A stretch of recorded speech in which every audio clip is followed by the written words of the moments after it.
It's your boy Mindbender in the building, and I got my brother. Continental to the T. What's up, T? How you doing, my brother?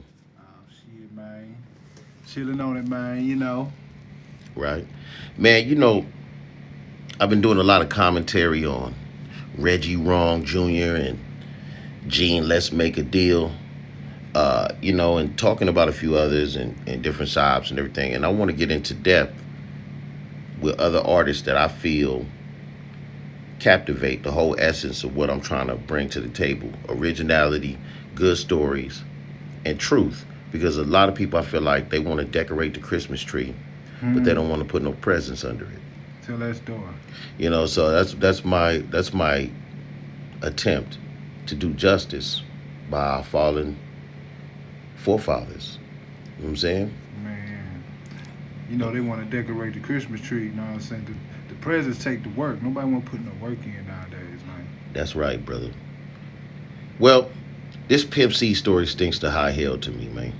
And my man Continental T, being a Houston native, what is your opinion on this story, my brothers?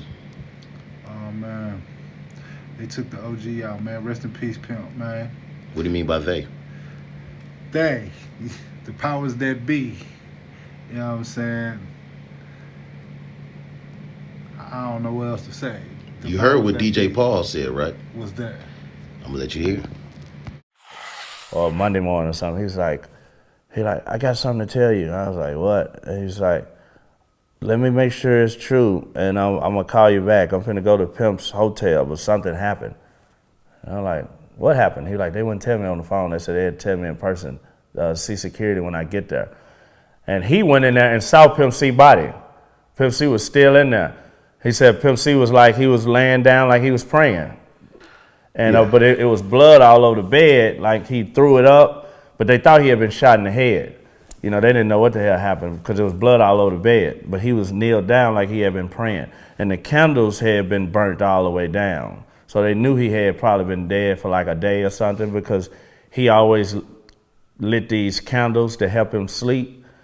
Because I think he had sleep apnea. So he always lit these big, tall candles. And with that candle to be burnt all the way down, they were like, he must have been dead for a while. So that's what he had. That's what he called and told me. I was like, holy shit. Man, that shit was eerie, bro. Man.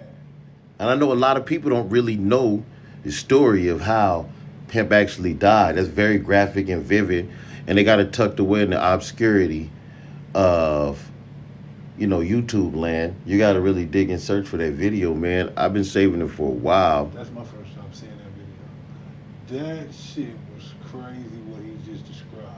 Candles and shit burnt all the way down. My man was on the ground like he was praying, and they said he looked like he threw up blood. They initially thought he got shot in the head. It was so much blood on the ground. That's what DJ Paul said. They initially thought he got shot in the head. So it was blood smeared everywhere. That's just deep. And he was on the ground praying? Who poisoned that man? That's poisoning. And he decided, you know what, I'm finna go out, so I'm gonna pray. And he died in a position that only a humble man could die in. You know what I mean? Because he could have called somebody or something. You don't think if he had time to get down on his knees and pray, you don't think he had time to dial 911? It's all. I feel like that sounds like a homicide, bro. Yeah. It could have been. He did get shot in the head, ladies and seconds. Man, there's 100 conspiracy theories out there thrown around, but I think that this one particular conversation, and there's a couple of more, but this one specifically, I believe that somebody had a vendetta out on this man because he had the opportunity and position to make a lot of change. Let's check it out. I used to live in Atlanta from 96 till 2001. Okay? All right. That's the first thing. The second thing is this. When I get off the airplane in Atlanta, what time is it? It's Eastern Standard Time. All my statements are my statements. That's how I feel. You got some people over there that feel a certain way that I might not like how they feel. But that's how I feel. you want to get mad at me for the way I feel, then go and get mad at me. And a fight go with that. You feel me? You know why I'm mad? Let me tell you why I'm mad. I'm mad because everybody on these records lying. Everybody lying. Everybody's this big D-boy. Everybody's these hardcore gangsters. Everybody gonna do this to each other when they see each other. And the truth be told, we too blessed and we having too much money in this rap game to be going to war with each other. Right. And Okay. the truth be told, don't nobody want to fight nobody in this rap game. Because 98% of these dudes is cowards. I'm not dissing nobody, man. I'm just telling you that if we don't clean it up, we're going to lose everything we fought to get, man. Don't you see that the game is fit to lead us out and go somewhere else if we don't straighten up? We don't clean out our own closet. Who going to clean it for us? This is what I think need to be done, man. Come on, man. At the end of these records we listen to, we don't get nothing out of them no more, man. We don't get no social commentary. We ain't getting no kind of knowledge out these records. Everybody just talking about how many chains they got on and how much dope they sold. But the truth of the matter is this, I don't believe you, because I know you do, and I know you didn't sell no dope. And the next thing is this, say, man, I'm from Texas, man. I'm from the game. Them prices that them boys talking about, man, them boys ain't got no prices like that in no Atlanta. And if you do, right now, bring some where my people at, we'll buy it and flush it down the toilet. We don't support drugs. But show it to me, man, because I know who had on backpacks. I know where they past they rolled up in Timberland boots in 1998, and they acting like they some big-time drug dealers. Okay? Okay. So right now, this is what I'm telling you. Y'all want to get mad at the pimp. Don't get mad at the bun, and don't put the UGK on it. Get mad at the pimp. This is my opinion. This is me. I'm talking. I'm a man. And I'll stand up. And let me say this while I'm at it. All them people that was talking about they want to kill 50 Cent, want to do all that to this man. Hey, man, when somebody really wants something to happen to you, it's going to happen to you whether you want it to or not. And I just saw 50 Cent walk off the stage at the BET Awards with no bodyguards right in front of all them dudes that were talking about they was going to slap him when they saw him. And I ain't seen nothing happen to him. So basically, you just calling the game real fake, and you saying that the music need to go back to some real lyrics. And this the next thing, man. Anytime an artist in Atlanta makes crunk music and get on a record, they need to shout out to 3-6 Mafia, because y'all know that's where that music started at, man. And y'all know for a fact that UGK started the word trio. Y'all know this, man. Y'all know we started this here. We read between the lines and hear what I'm telling them. I ain't dissing them. We got to check ourselves before somebody else check us. Because this would have hurt a whole lot more coming from somebody on the East Coast or from the West Coast than coming from one of our forefathers down here. Here's the truth of the matter. I love them too. But we got to straighten out the game. And if the statement was made in the wrong context, I apologize about that. But I meant what I was saying. Now, maybe it was heard the wrong kind of way. But what I'm saying is this. Hey, man, when I get out the plane, I got to change my watch. Because I live in Texas, and I'm on Central Time. Okay. All right? That's Central. So that's my opinion. I can have my opinion. Yeah, you might can. not like my opinion, but that's my opinion. And the Russell Simmons. Let me say this. Let me say this. There's a whole bunch of people lying. So if you want to point fingers at somebody, let's point fingers at everybody. If I was going to diss Young Jeezy, I would have came right out and said his name and dissed him. I'm not scared of no man. And the next thing is this. They need to free Big Meech because it's all circumstantial evidence. And the next thing is this. Everybody was down and everything was cool with BMF before they got busted. Everybody wanted to be down with the play until they got busted. And then when it went sour, then nobody want to fly the flag no more. Am I lying or telling the truth? Yeah, but they was down when the party was going on and everybody was throwing money in the club. Everybody was still down. So you got to be down in the good time and the bad time. When I went to prison, Bun stayed down with me in the bad time.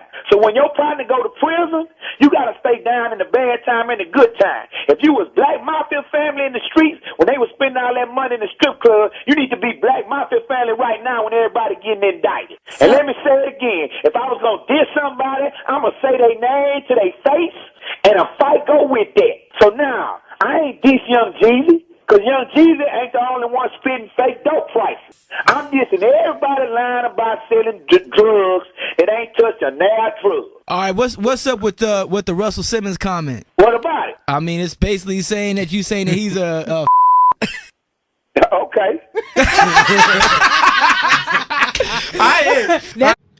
Yo, man, sometimes, in life, you got to pump your brakes. Now, I'm not even saying that Pimp C said anything wrong right there. And I don't know exactly verbatim, word for word, what he said in the Ozone magazine. That magazine is damn near impossible to find. I'm sure we can find it if we really just, dig our heels in. But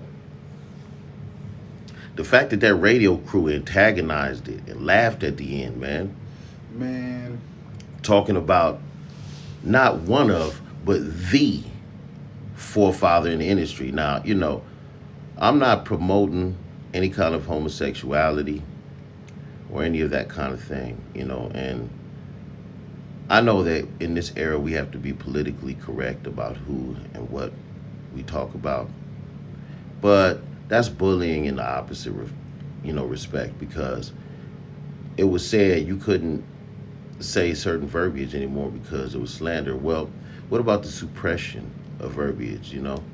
It's odd that in this country we literally went through a Jim Crow era where people were lynched and hung, beat, murdered, and languished to the corners of society for almost an entire century. Then, you get people fighting for the right, to have sexual aptitude with other human beings of the same gender, and they want to compare that struggle to being born a certain color and obscured through the sands of time, not because of our educational level, but because in an economic based system, somebody got to be on the poor side of that monopoly board. And unfortunately, it was us that was chosen. The elder generation is now made to serve in the tents of his younger brother. And with that being said, when we have black superstars that have opened up gateways for so many others, not just in a negative way, but in a positive way,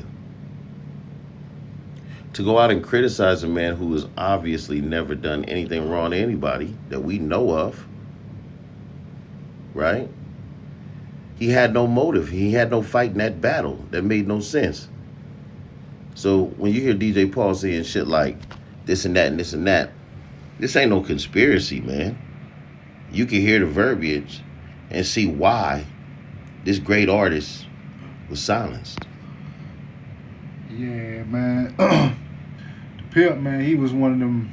He was one of them guys that he gonna tell the truth and he's real outgoing with it. So he was gonna spit that shit out and he's gonna say it a certain way where you wasn't gonna like it if you was doing something. If the truth was you was in the wrong, and he was around it or seen it, he was gonna let motherfucker know about it.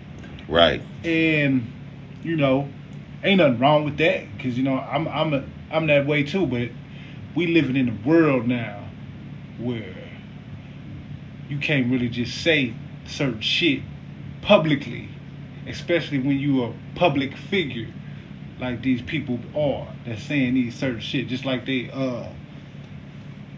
be canceling artists for saying certain shit about all this.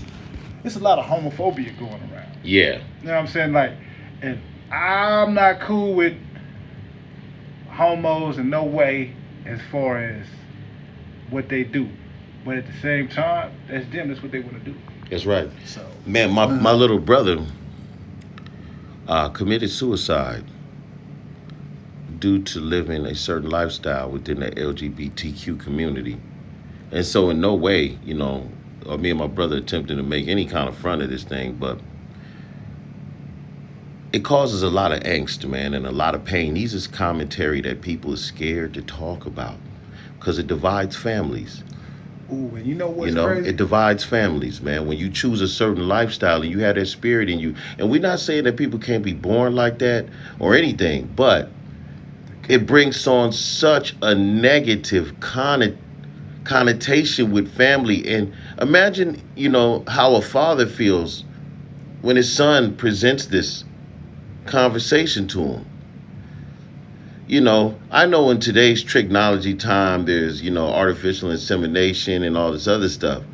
But to know that your son is going to do things the same way that you did as far as raising and making his family, I'm sure can cause a lot of anxiety And we don't tackle these things. There's no commentary talking about these things. When gays talk about it, they talk about it from a position of harassment. So they don't have time to have a just ear. And when people who are against it talk about it, they usually talk about it from some, you know, ancient religious point of view. Not saying that that's not right or wrong. I don't really know, man. I have no idea. But the natural nature of things, when I look at animals, when I look at plants, when I look at every other thing in nature, It ain't no homos. well, there's asexual frogs. That's frogs, man. We talking about reptiles. So we don't want to go too much further into this story because we're going to say that for another Or should I commentary. say amphibians? Amphibians, exactly. Like the god Quetzalcoatl. That's a whole nother. You're right. That's a whole nother story. You see what I'm saying? So instead of me, look, homosexuality been going on for a long time. A very long time. And the one thing I know is that there was no AIDS going with it. So it was obviously naturally accepted somehow. I don't believe that. There wasn't AIDS. It was something. And at the end of the day, it does say in the Bible, Sodom and Gomorrah got destroyed off the face But of the it planet. didn't necessarily say because of its sexual aptitude. It just said this Facts, place it is said wicked. that. Facts, it said. Go read it again. Yeah, I did, man, many of times. And it said that. A lot of sexual I'm going to tell you where immorality. they allude to that sexual part on there, though, in my opinion. Why? When the watchers were at Lot's house and people was banging on the door and said, bring those guys out here so that we can have sex with them. And then God said to Lot, or actually it wasn't God, it was two angels. And they said to Lot, this place is utterly wicked. Exactly. We're going to destroy this shit regardless. Exactly. These niggas want to take us outside and rape us. And they were like, we'll go dwell in the square tonight. And Lot said, please stay here with me. And my wife will wash your feet and feed you leavened bread. Kind of like Abraham's wife, you know what I'm talking about? What you think's gonna happen if this country goes into something like martial law, and we start having military police out here, and they on some wickedry just like that? And you know, I'm not afraid. I mean, of course, no, we not afraid because we packing. But at the end of the day, That's not why. No. But we got to say that for something else. This is a Pimp C conversation. We can go too deep and off topic. Yeah, you're right. We'll catch y'all on part 2. Blessings.